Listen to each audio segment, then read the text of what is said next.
Jai Baladev, Jaya Baladev, Jaya Baladev.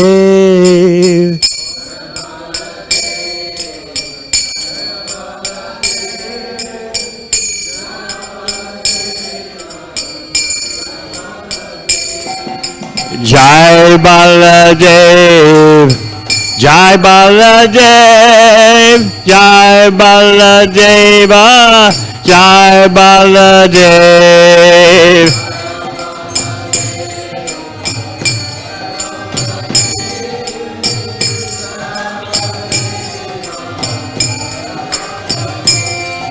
Jai Baladev, Jai Baladev, Jai Baladev, Jai Baladev.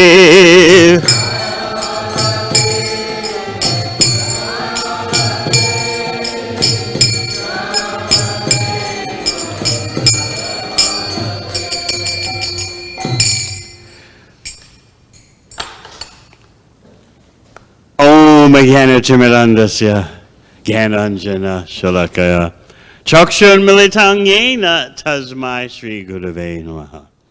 Jai Shri Krishna Chaitanya Prabhu Nityananda Shri Advaita Gadadhar Shri Vasadi Gaur Bhakta Vrinda.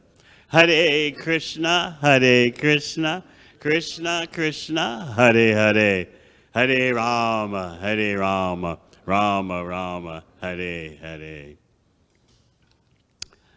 When we say Hare Rama, the Rama, as you know, can refer to Lord Ramchandra, can refer to Parashuram, and can refer to Balaram. So it depends on who you're calling.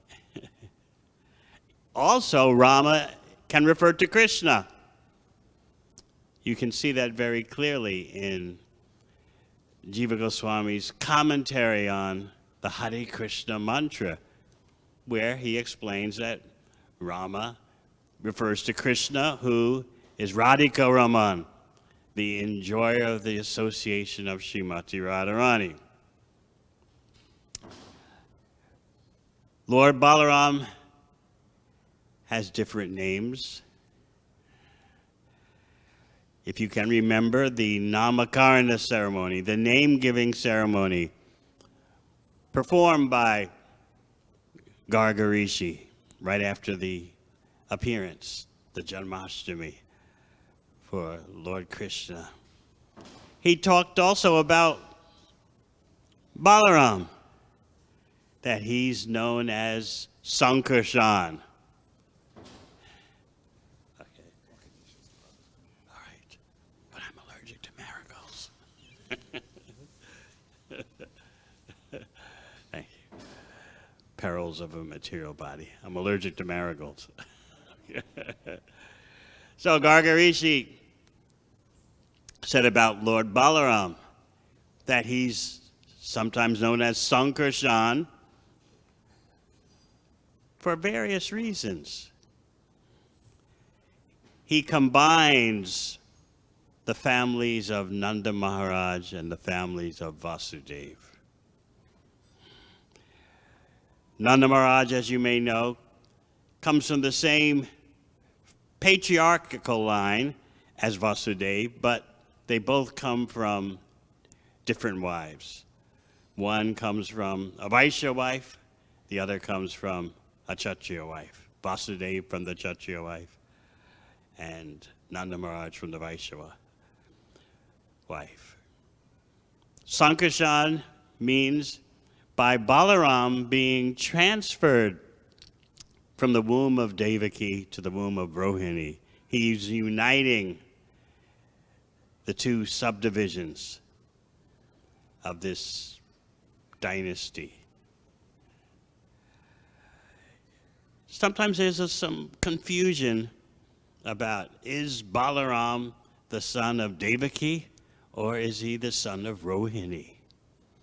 In the last chapter of the 9th canto, chapter 24, you'll see first that Balaram, I believe it's text 46, is referred to as the son of Devaki, or maybe Rohini.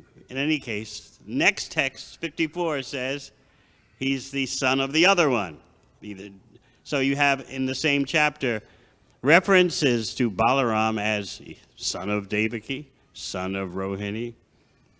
Therefore, when you get to the 10th canto, Pritchett Maharaj wants to clear this up.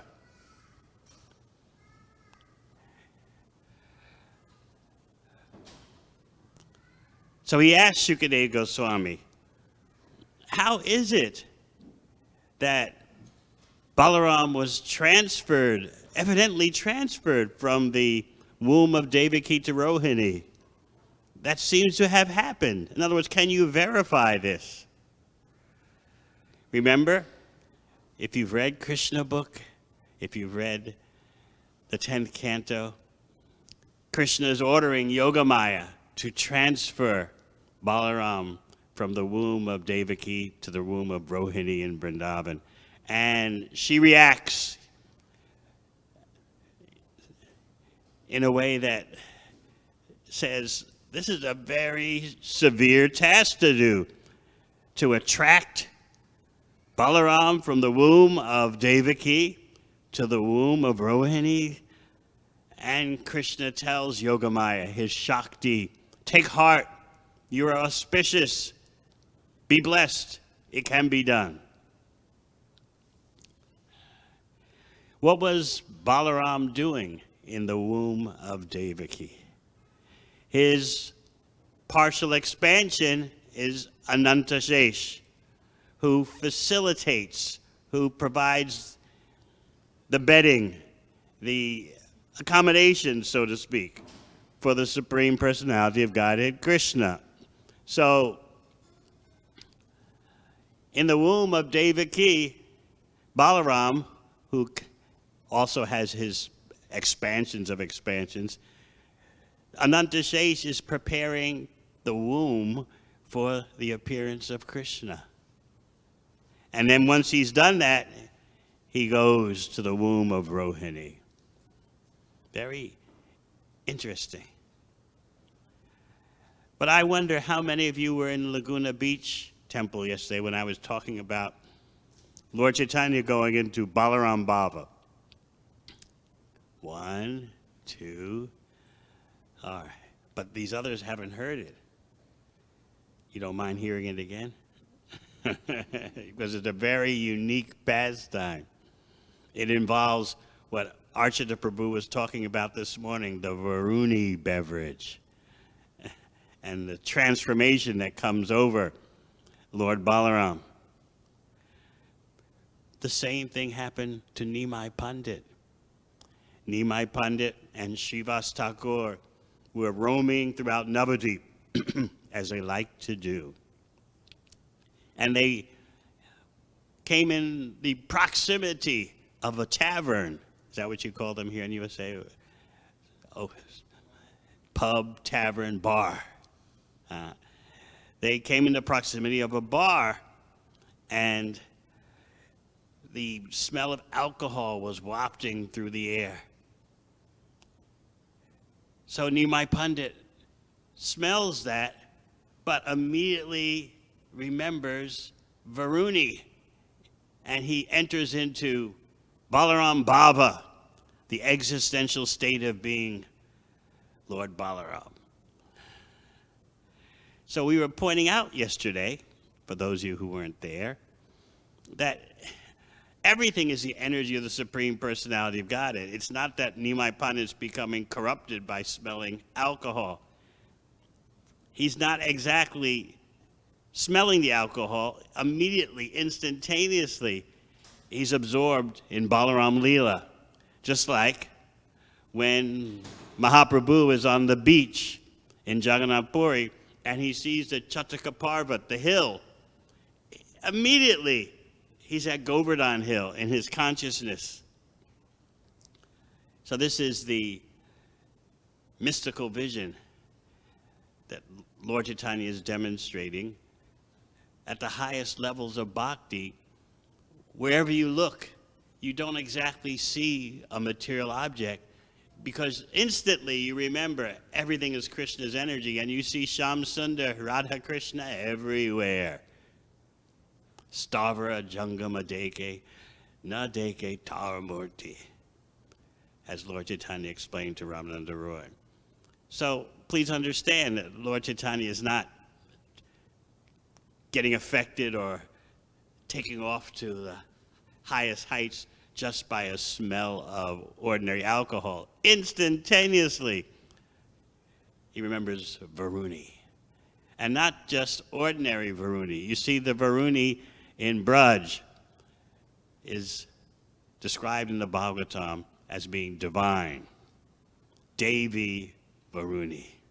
In that case, Devi means divine.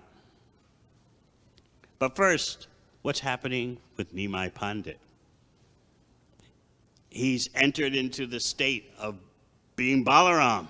And not simply being Balaram, but being Balaram in the Varuni Leela, when he gets intoxicated. So yes, you'll find everything in the Supreme Personality of Godhead. Janmadi Yasataha. First verse of Bhagavatam. The Supreme Absolute Truth is that from which everything emanates. Everything means even getting intoxicated. What do you think of that? Not just romance, rasa lila, but intoxication.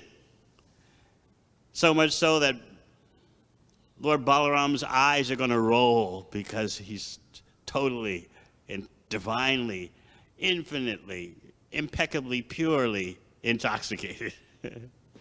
But back to Nimai Pandit.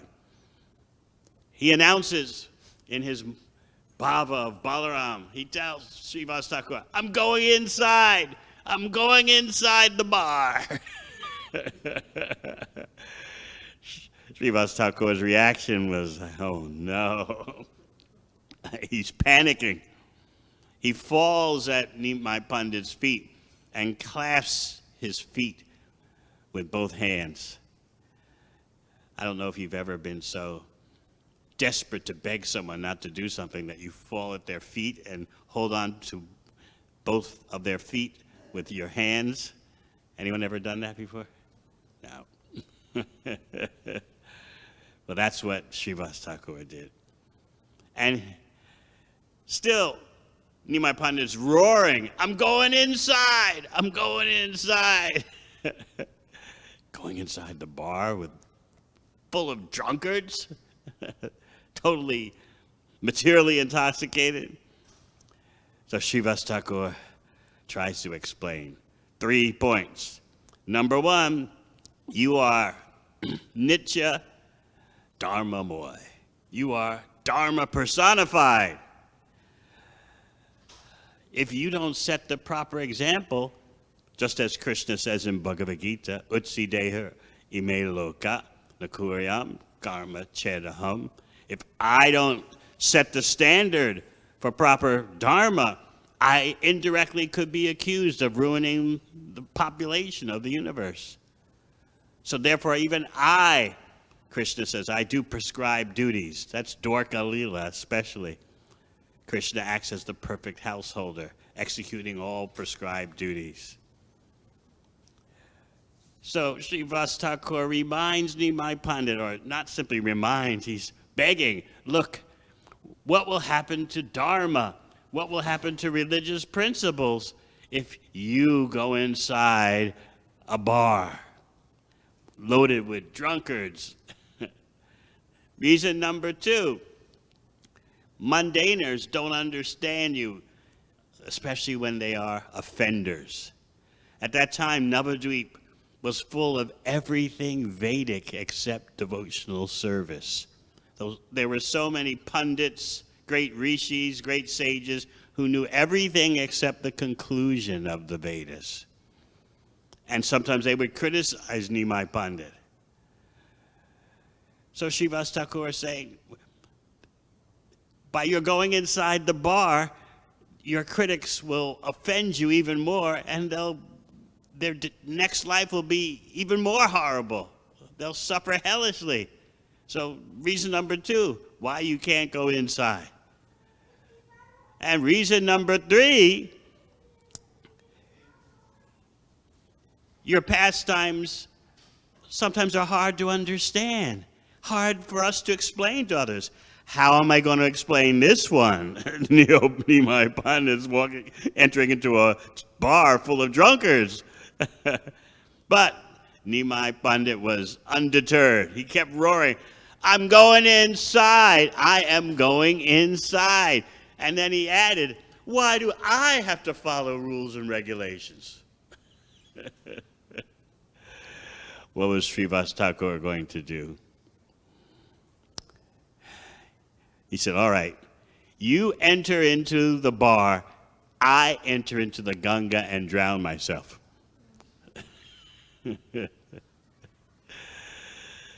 That got through to Nimai Pandit, the request of his devotee.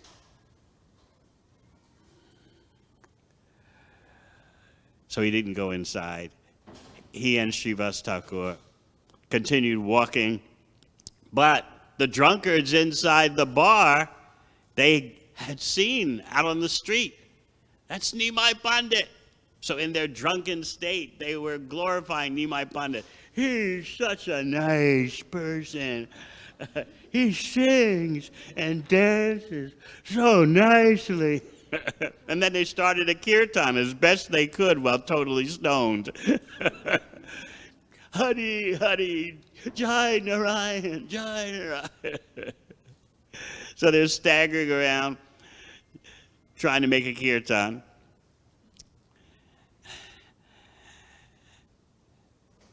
And Nimai Pandit smiles. He appreciates that in their materially degraded condition, they're doing the best they can to try to offer some kind of bhakti. At this point, Srivas Thakur, his heart melts. He starts crying. He realizes that how fortunate these drunkards are, that they have seen Nimai Pandit and they have tried to have kirtan. How fortunate they are.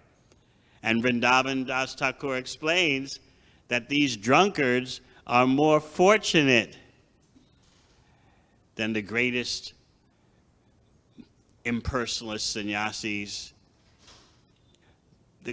better than the greatest mundane scholars who think they know the Vedas but know nothing about the conclusion of the Vedas. You may wonder, what would be the fate of these drunkards who chanted Harinam? Srila Bhakti Siddhanta Saraswati Thakur explains that they didn't stop their sinful activity just because they had seen Nimai Pandit. They went on with their sinful activities, but their life would never be the same because they had seen Nimai Pandit and participated in some kind of kirtan. So in that way, they are the most fortunate. And that good fortune may not catch up with them in the present lifetime, but in a future lifetime, it can catch up with them. So what is this Balaram Bhava that Lord Chaitanya went into?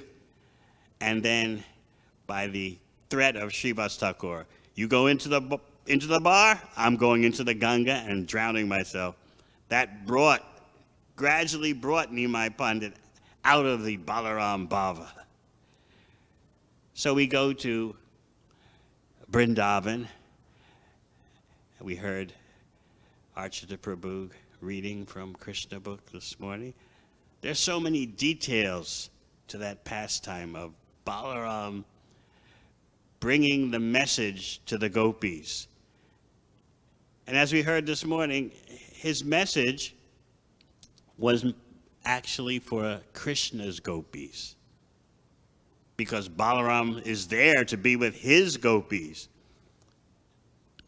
and the two are distinct. During the 2 months that Balaram stayed in Vrindavan, he had the Rasa Leela with his gopis every night. And by the arrangement of Yogamaya, every night was a full moon night for 2 months.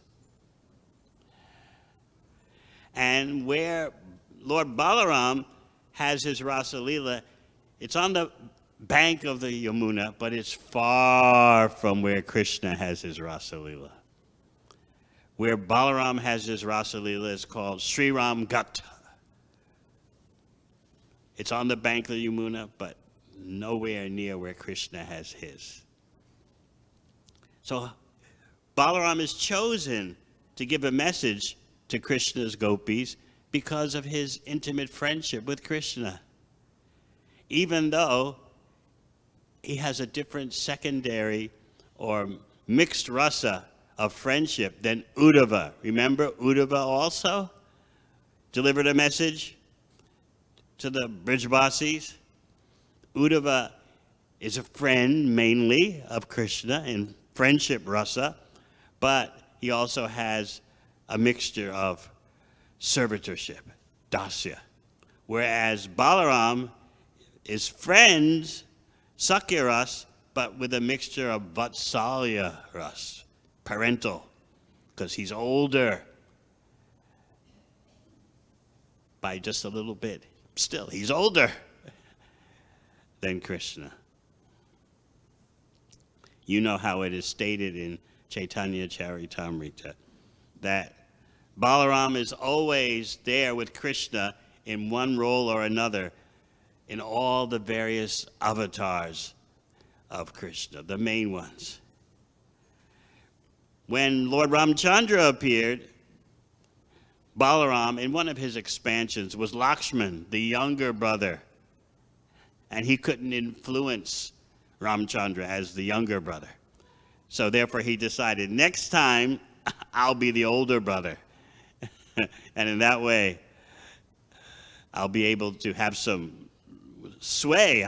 My statements will have more weight. So Balaram is sent to Vrindavan, and we'll skip ahead to where he's delivering the message to Krishna's gopis. The message is described by the acharyas as being a combination of philosophy, conciliation. Balaram is described as being expert at the art of conciliation. But also he did something very amazing because he's Sankarshan. He has that power of attraction. By his Sankarshan abilities to attract, he attracted the presence of Krishna from Dwarka into his mind so that Krishna's gopis could feel Krishna's presence. Balaram is also known as Balabhadra because he gives the strength to proceed in bhakti. The strength, he gives spiritual strength to carry out the instructions of Krishna. And he's known as Rama because he increases the strength of pure love. So you can see that in his pastimes of instructing and consoling Krishna's gopis, and even going to the extent of being able to make Krishna present through his mind because he's Sankarshan. He attracted Krishna's presence into his mind.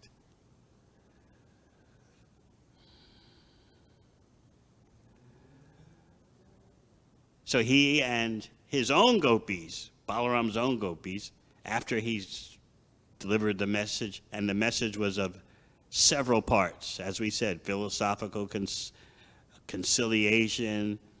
In fact, Balaram told Krishna's gopis, look, I will force Krishna to come here from Dwarka. He actually did that, as we said, by attracting Krishna to his mind, and the gopis could sense Krishna's presence in the mind of Balaram, through the mind of Balaram. But now he's with his own consorts, and they're roaming through the forest. Varuna has a daughter named Varuni.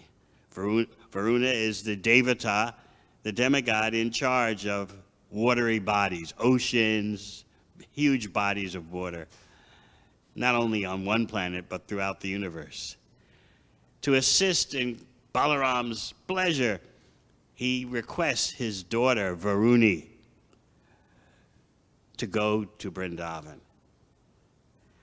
So it's interesting that the Acharyas point out that it's not just that the Varuni beverage is there for Balaram's pleasure, but for the demigoddess, Varuni, is also there. You can't separate the two.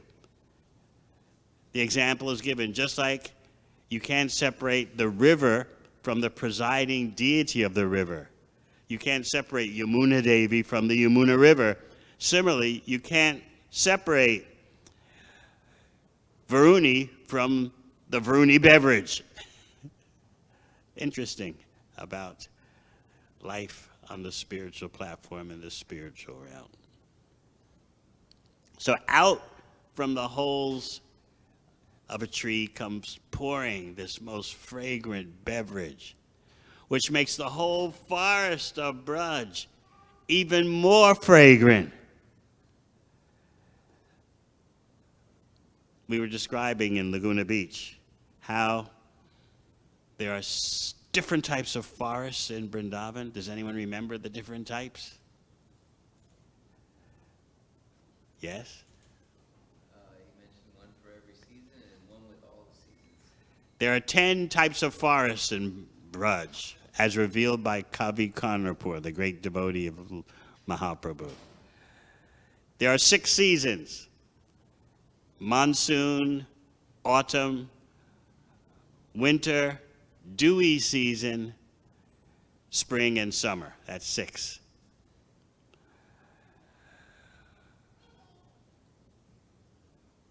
There are 3 other forests that are double, a combination of, I don't remember exactly, winter and dewy season, or this one and that one. So you have 6 forests that specialize in one season, another 3 that specialize in 2 seasons, and then you have number 10, which has all the seasons, all 6 happening at once. This is all for Krishna's pleasure. Sanatana Goswami explains in Brihad Bhagavatamrita that there are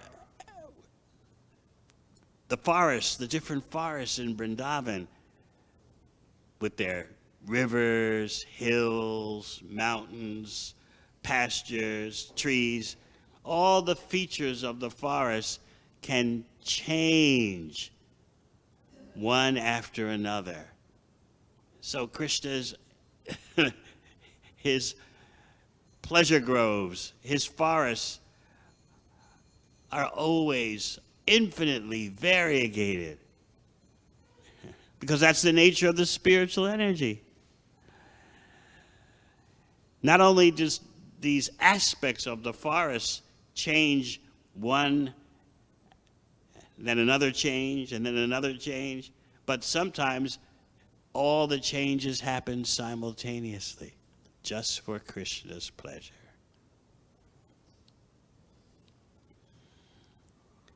So you already heard this morning how the pastime of Balaram's intoxication was resolved. I like to focus on his eyes rolling as he's wandering through the forest, enjoying with his consorts. No wonder we are so envious of Krishna, Balaram. They have everything we want.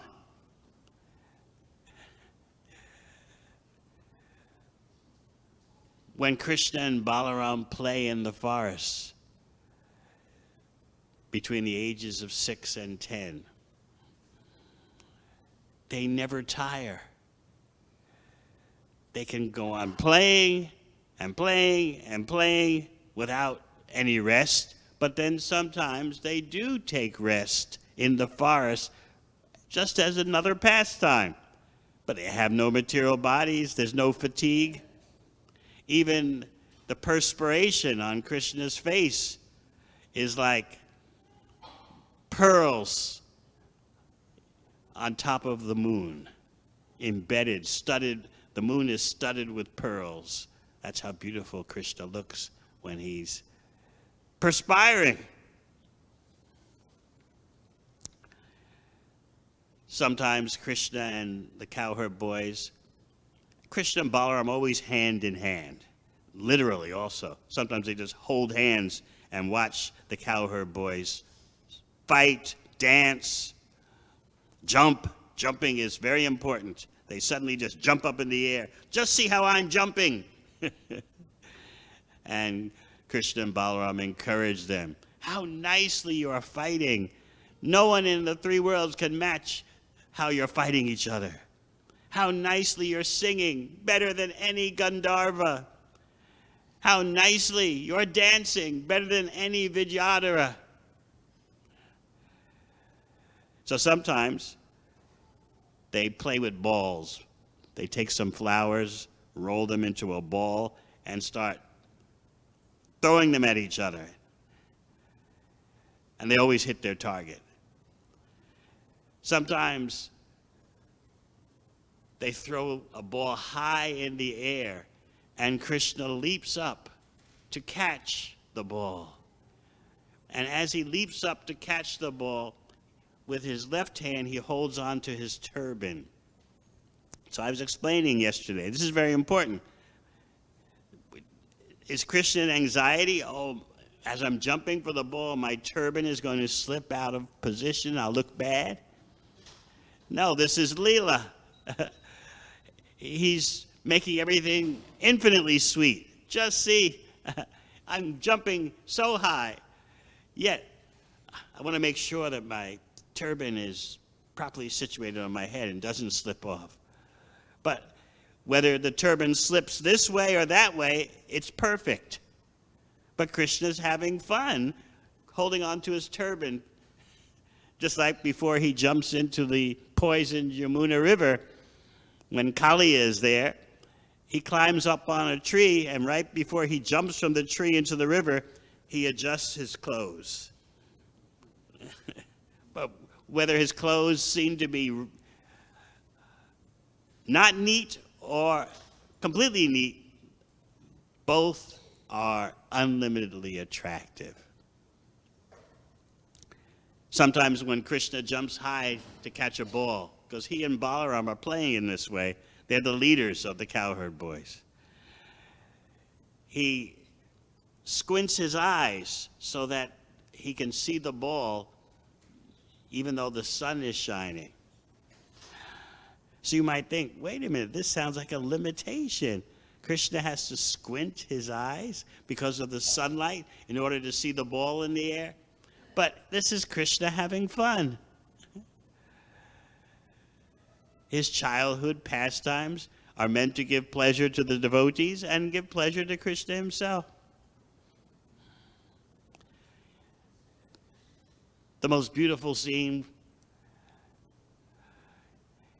of the infinitely beautiful scenes is when Balaram seems to be fatigued.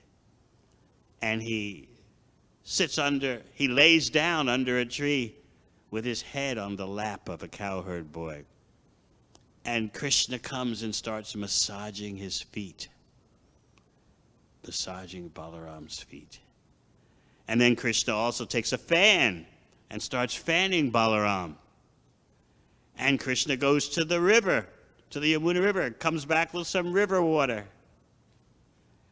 So the two are so connected, not simply by family, because Mother Yashoda actually has more influence over Balaram than does Rohini.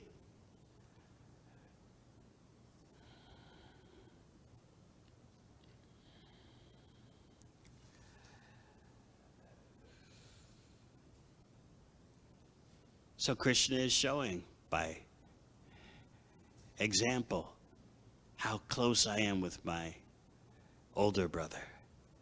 But as we were saying, that closeness is not just in terms of family affairs, it's also in terms of emotions.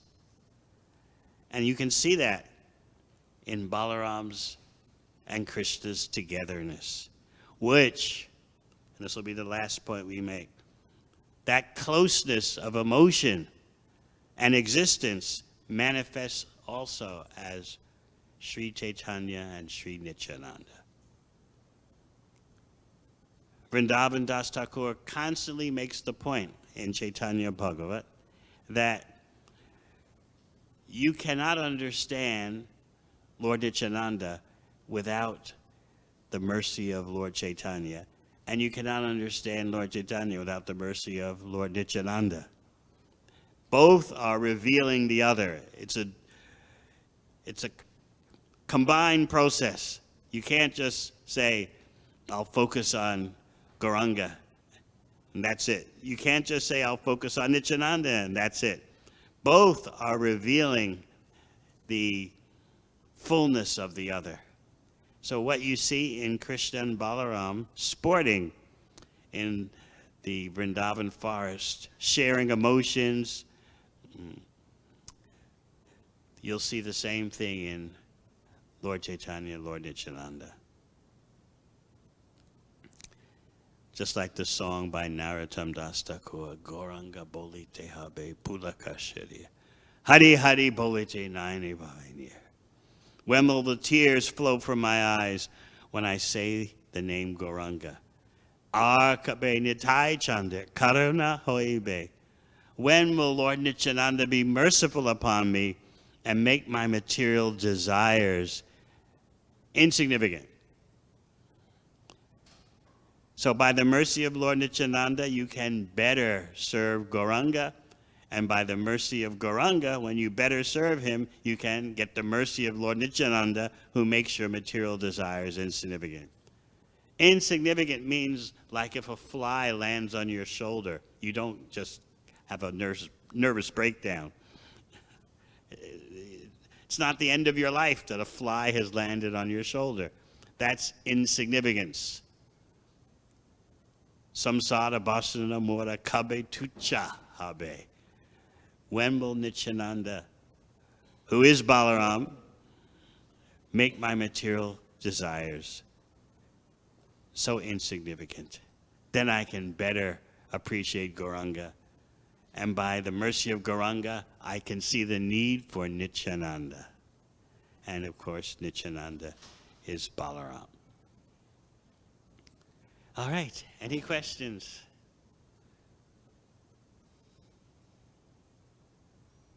Yes.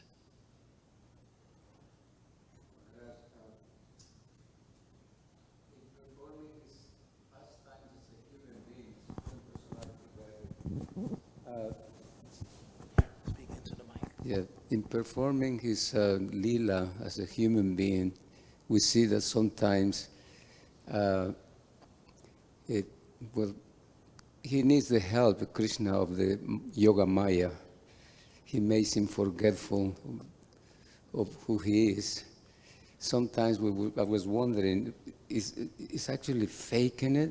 A long time ago, I used to think, maybe Krishna is just faking it. He can remember anytime, anything, if he wants. But it appears by reading the books that sometimes she has to remind him of certain things. And such as in the pastime of Lord Ramachandra also. He's crying and doing things, and then Yoga Maya comes. So can you comment more on those? Just like when the cowherd boys marched into Aghasura's mouth. Krishna was trying to stop them. No, no, no. But they were already too much gone. They were already too much into Aghasura's mouth. So Krishna was momentarily perplexed. How do I rescue the cowherd boys who are inside this demon's mouth and at the same time kill the demon? This is enjoyment. Krishna is in the he's tasting the nectar of problem solving. Don't you see, even in the conditioned life of conditioned souls, they like crossword puzzles, they like Rubik's Cube, right? They like chess, they like to solve situations. So Krishna is the supreme enjoyer. So, oh, they're all in the mouth of Aghasura. What am I gonna do?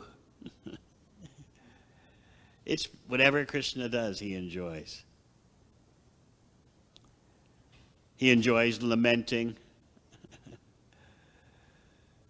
as you described as Lord Ramchandra.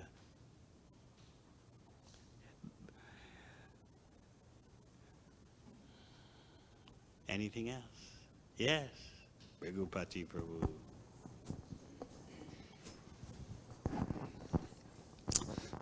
Thank you, Maharaj, for a very fascinating class. My question is, so Balarama is the first expansion of Krishna, but there's a sense in which it seems like they're completely separate personalities.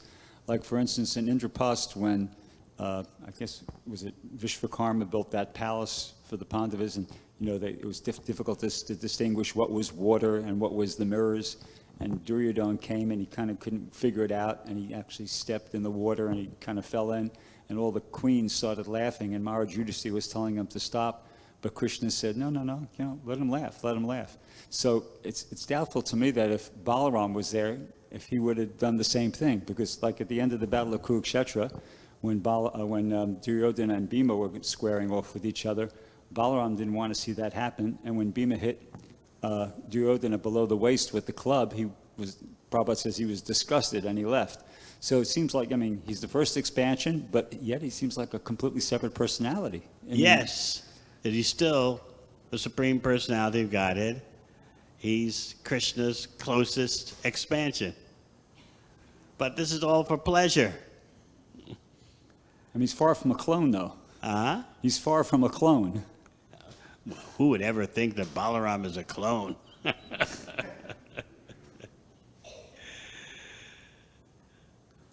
Are all the expansions in that same category? They have I know, as you said, they have completely separate personalities. You know what you need to read, if you haven't already done so, the BBT rendition of Laghu Bhagavatamrita. That's the handbook of the avatars, and it deals with all these subjects. Anyone here read it? Very good. Only one. Did I miss someone? It's on the standard of Brihad Bhagavatamrita. It's a beautiful production.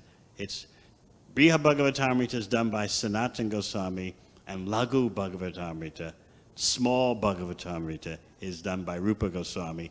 And he goes into all the details about Krishna and his expansions, all about the avatars. I highly recommend you get the BBT rendition of that, done by His Grace Gopi Pranadana Prabhu, and you'll be fascinated. It also deals with Krishna actually never leaving Vrindavan. How can you say that?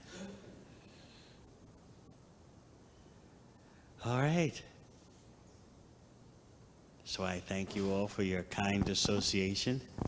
I have to dash to take some prasad and go to the airport. So thank you very much. Jai Baladev!